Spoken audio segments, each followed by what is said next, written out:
Praise our God, to whom all blessings flow. I'm going to talk to you today about the supernatural power of God. He can use it for you or he can use it against you. I'm going to read in your hearings. You know, most of us know the story of Jonah, but I'm going to read a few verses from Jonah. And I start at the first verse. I may just skip around so that we can see the essence and the moral of the story. Jonah, the first chapter, the first verse says, "Now the word of the Lord came unto Jonah, the son of the Amittai, saying, Arise, go to Nineveh, that great city, and cry against it, for their wickedness is come up before me. But Jonah rose up to flee unto Tarshish from the presence of the Lord, and went down to Joppa, and he found a ship going to Tarshish. So he paid the fare thereof, and went down into it to go with them unto Tarshish from the presence of the Lord." And how many of you know that you can never get away from the presence of the Lord? Because he's omnipresent. He's in every place at all times, and he sees and knows everything. And I'll read the second chapter and the first verse. "Then Jonah prayed unto the Lord his God out of the fish belly, and said, I cried by reason of mine affliction unto the Lord, and he heard me. Out of the belly of hell cried I, and thou heardest my voice. For thou hast cast me into the deep, in the midst of the seas, and the floods compassed me about. All thy billows and thy waves pass over me. Then I said, I am cast out of thy sight, yet I will look again toward thy holy temple. The waters compass me about, even to the soul, and the depth closed me round about. The weeds were wrapped about my head." Job says, the seventh verse says, "When my soul fainted within me, I remembered the Lord, and my prayer came in unto thee, into thine holy temple, that thou observe lying vanities, forsake their own mercy, that I will sacrifice unto thee with a voice of thanksgiving, will pay that thou have vowed. Salvation is of the Lord." And the Lord spoke unto the fish, and it vomited out Jonah upon the land.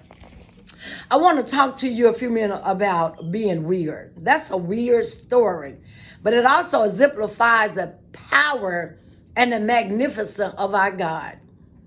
Jonah was disobedient. He didn't want to do what God had called him to do. And so he ran and called himself hiding from God. But God had already prepared a large fish as a consequence of his disobedience to swallow him up and to keep him in his mouth for 3 days and 3 nights. And we knew that that's not really humanly possible. There's no man that can lay in a fish mouth for any length of time, really, and live. Because a fish enzymes, they have enzymes in their mouth. They have acids in their digestives. So that there's no way a man can live in their mouth and not die. But with God, all things are possible. The Bible said that Jonah lived in the fish mouth for 3 days and 3 nights. And it also said Jonah prayed unto God out of the belly of hell. So obviously he didn't die, because the Bible also lets us know the dead knoweth nothing. So had Jonah died, he wouldn't be able to pray. But out of the belly of hell, he was in danger, maybe even a close to death experience. But he acknowledged where he was, and he knew at that point that he was in desperation and he needed God to deliver him. So he cried out to God. But the moral of this story is, it's weird because this goes against human nature. A man cannot live. It's impossible for a man to live in a fish mouth for any length of time. Not, nevertheless, definitely not 3 days and 3 nights.